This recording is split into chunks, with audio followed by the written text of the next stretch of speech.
Praise the Lord, ஹல்லேலூயா. கிறிஸ்துவுக்குள் பிரியமானவர்களே, இந்த அருமையான காலை வேளையிலும் தேவ சமூகத்துக்கு வந்தவங்க ஒவ்வொருவரையும் இயேசுவின் இணையற்ற நாமத்தினாலே அன்பின் வாழ்த்துக்கள். இந்த நாளிலும் நீதிமொழிகள் 31 அதிகாரம் 17வது வசனத்தை அடியேன் வாசிக்கிறேன்.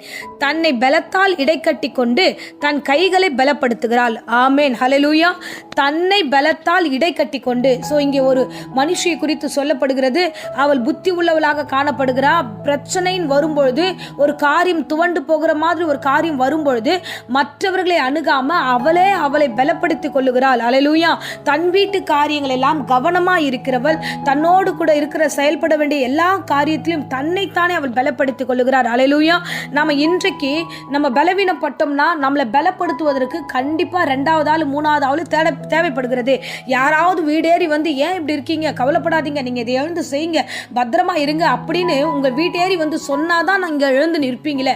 ஆனா இன்னைக்கு காலை வேளையில கர்த்தருடைய வார்த்தை சொல்லுகிறது, இந்த குணசாலியானவள் தேவனுடைய பிள்ளையானவளுக்கு பலப்படுத்துவதற்கு 3வது ஆள் தேவையில்லை, 2ஆம் ஆள் தேவையில்லை. தேவன் ஒருவரே போதுமானவராய் இருக்கிறார்.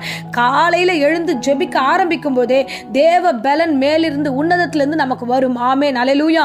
நீங்கள் தேவனை விசுவாசிக்கும் போது உங்கள் குறைவெல்லாம் கர்த்தர் நிறைவாய் மாற்றுவார். நீங்கள் எதுல பலவீனப்படுகிறீர்களோ, வியாதி ஆகட்டும், பலவீனமாகட்டும், பயமாகட்டும், எங்கெல்லாம் விழுந்து போகிறீர்களோ அங்கே ஒரு பலன் தேவைப்படுதுன்னா, நீங்க எழுந்து நிற்பதற்கு பலன் தேவைப்படுதுன்னா தேவனாகிய கர்த்தரை நோக்கி நீங்க பாருங்க. தேவன் தாமே உங்களை பலப்படுத்த வல்லவராய் இருக்கிறார். ஹல்லேலூயா.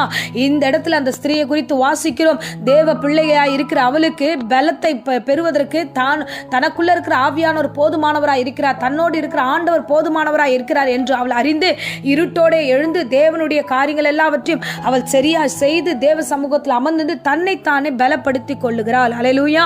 அது மாத்திரமல்ல, தன் கைகளை பலப்படுத்துகிறாள், தன் கைகளை பலப்படுத்துகிறாள். ஆமென். இன்றைக்கு கிறிஸ்துவ பிள்ளைகளாகிய நீங்க உங்களை நீங்களே பலப்படுத்திக் கொள்ளுங்க. தேவனுடைய வாக்குத்தத்தம் உங்களுக்கு ஏராளமாய் உண்டு. மற்றவர்கள் வந்து உங்க காரியங்களை குறித்து சொல்ல வேண்டியதோ பேச வேண்டியதோ அவசியம் இல்லை. ஆமென். வேதாகமத்தில் அருமையான ஒரு சகோதரி குறித்து நம்ம வாசிக்கிறோம்.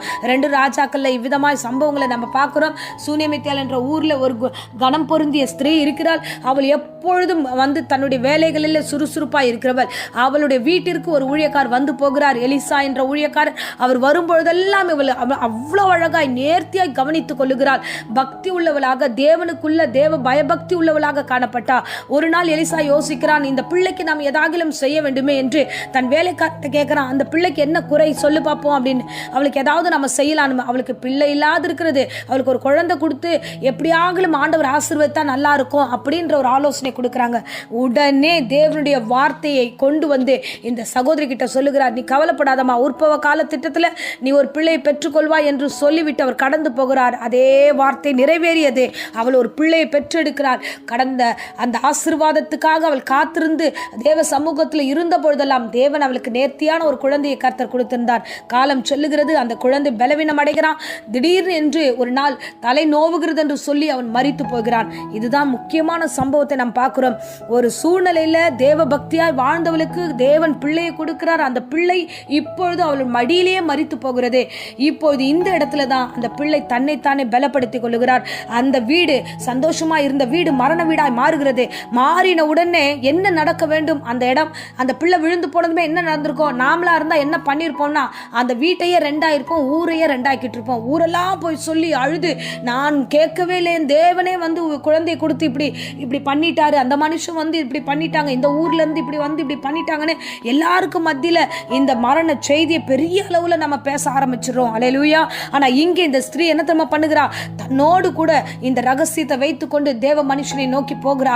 தன் புருஷன்கிட்ட சொல்றா, நீர் ஒரு கழுதையை அனுப்பும், நான் தேவ மனுஷனை பார்க்க வேண்டும் என்று. கழுதை மேல குழந்தையை போட்டுக்கொண்டு பேசாமல் அமைதியாய் போகிறா. சொல்லுகிறான் வேலைக்காரன்கிட்ட, ஓ வழியில நிக்கவே நிக்காத, நீ நீட்டா தேவ மனுஷங்கிட்ட தான் போகணும்னு.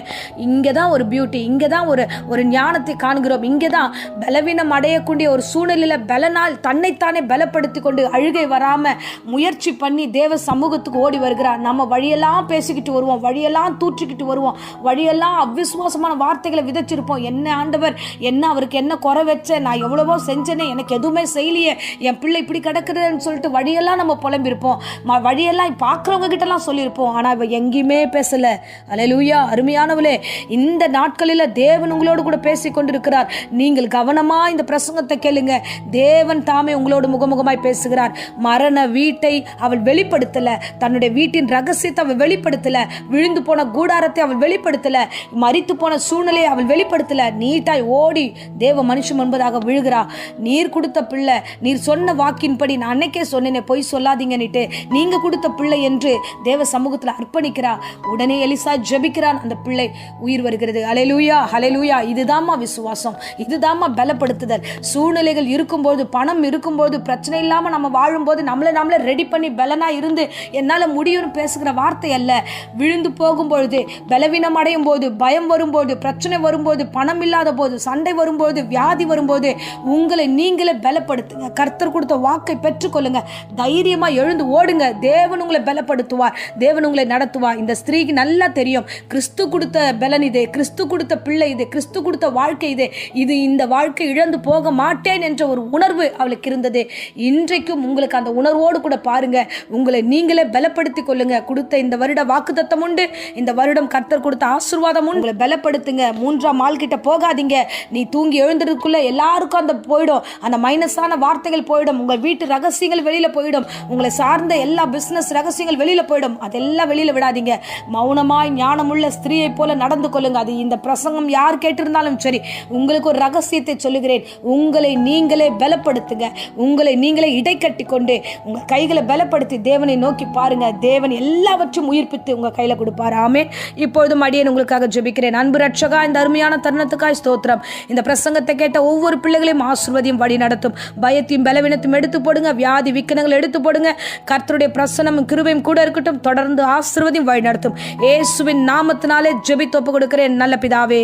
ஆமென், ஆமென். Praise the Lord. God bless you.